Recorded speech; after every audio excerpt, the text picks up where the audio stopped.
let's get to the point. Right now, I have to say that the Cambodian puppet clan is being hit hard like nothing else in history.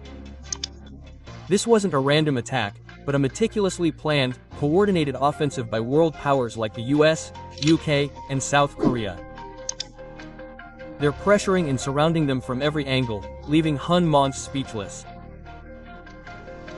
This is a showdown that will show the world what it means to let a country become a transnational crime hub. In this clip, Santi will tell you how they've been attacked in a team, and how they can't get out. They want to be rich but they don't like risks. They live in the provinces and don't know how to make money. What investments can they make in the provinces? This course will teach you. Let me tell you, personally, I'm skilled at buying at a low price and adding value. This is suitable for 4 types of people. The first is people with good credit, regular jobs, and good credit and investment, but don't know how to harness this potential. And the second is people with businesses that already generate good income, but sometimes you don't know how to build or maintain credit, which can lead to fewer loans than you should.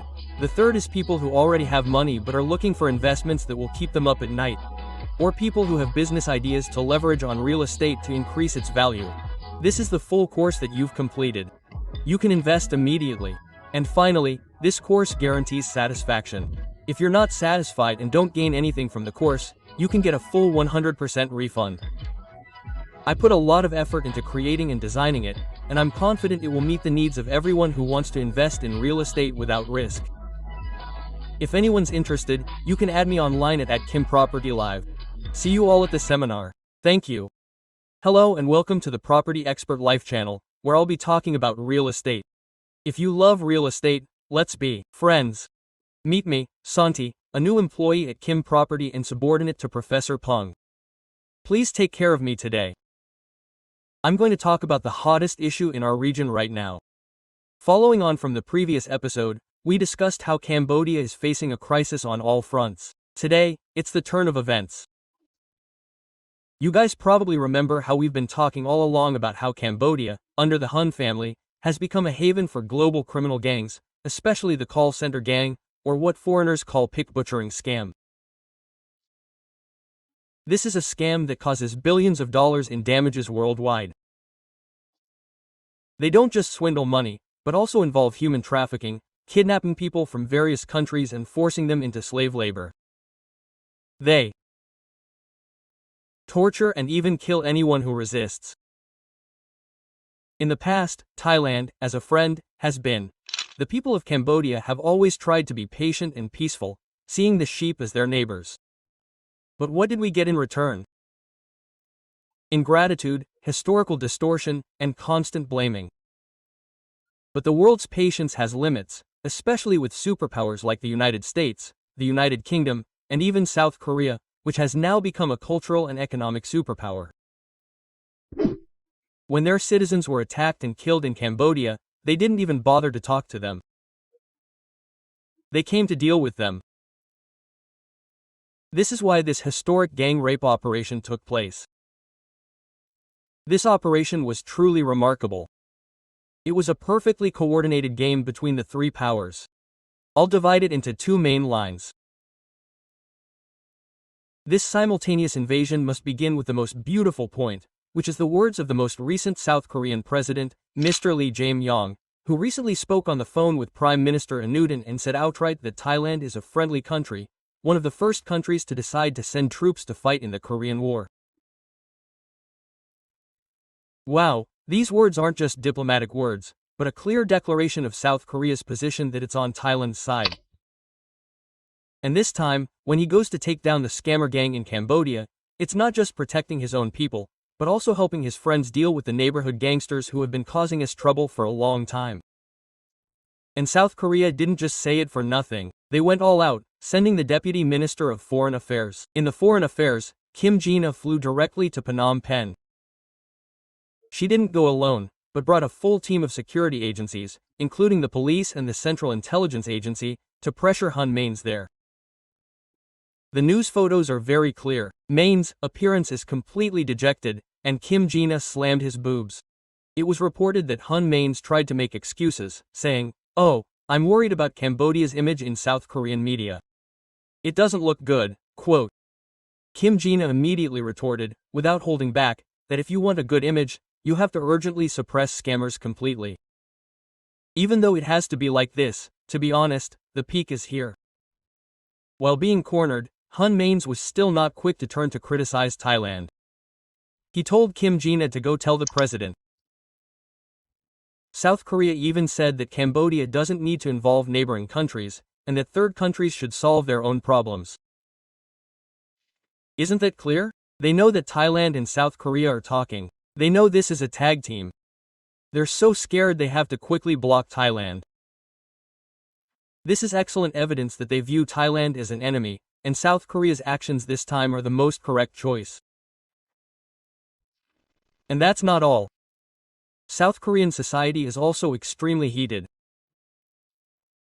Famous influencer Park Tae-ho has come out and said that Cambodia is a country that never keeps its word, and the South Korean government views Cambodia as a dangerous country, to the point of issuing a level 2 warning, banning Koreans from leaving. This is exactly what the South Koreans are saying.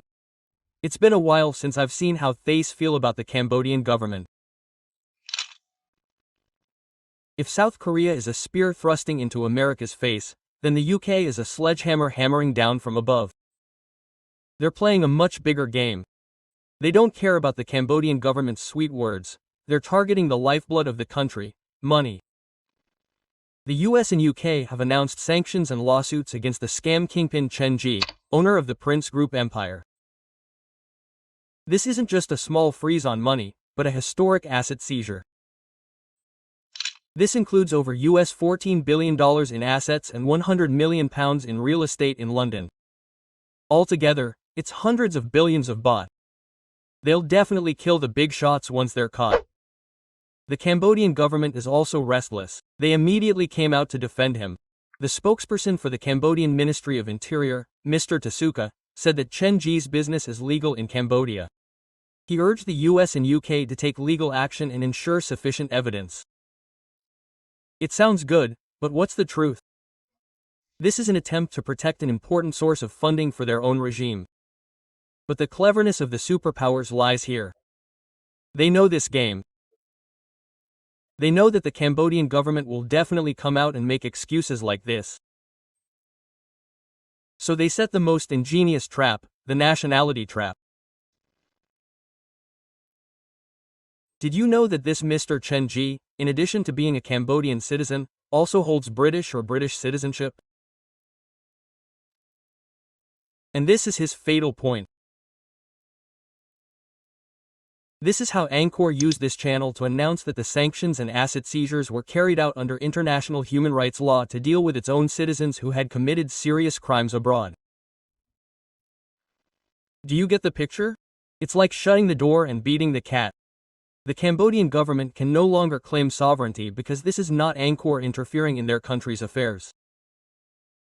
This is England dealing with British citizens who have broken the law. That's it. There's no excuse left. This is planning with many levels of foresight. It's the most perfect way to put the lid on it. What does this whole story reflect?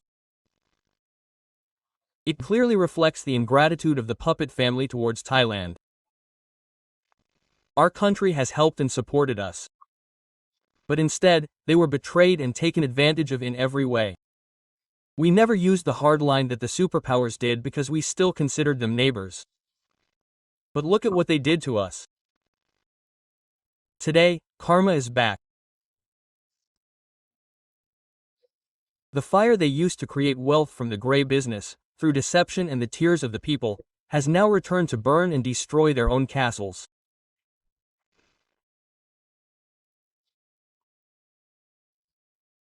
Even dual citizenship, once a tool for the rich and powerful to seek refuge, has now become a noose, a way for world powers to penetrate and cleanse the corruption in the heart of Phnom Penh.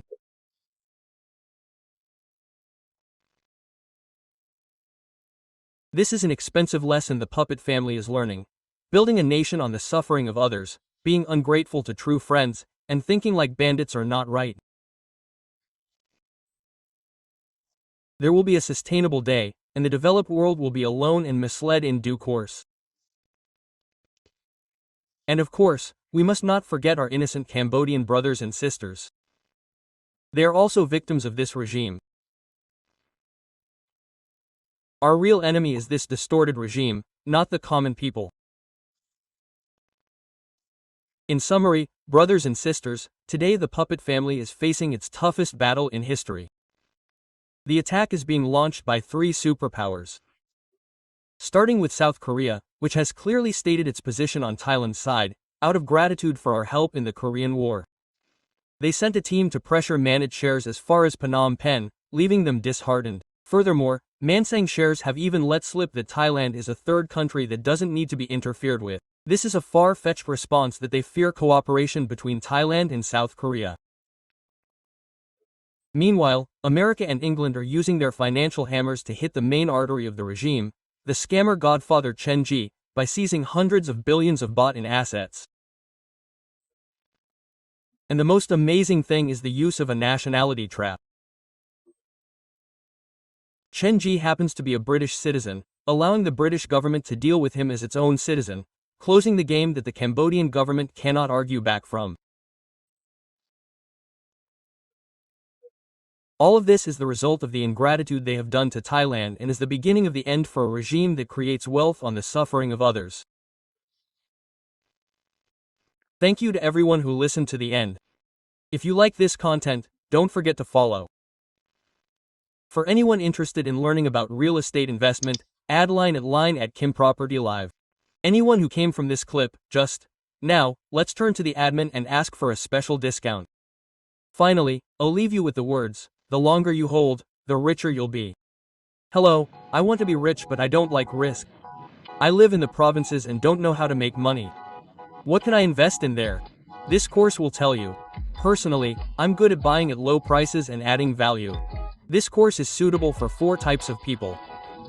The first is people with good credit, working a regular job, and building credit well, but don't know how to harness this potential. And the next question is people with businesses that already have good incomes, but sometimes you don't know how to build credit or complete it properly. This can cause you to borrow less than you should. This is for those who already have money but are looking for a way to help them sleep, or for those who have business ideas to leverage on real estate to increase its value. This is a full course that you can invest in immediately upon completion. Finally, this course guarantees satisfaction. If you're not satisfied and don't gain anything from the course, you can get a 100% refund.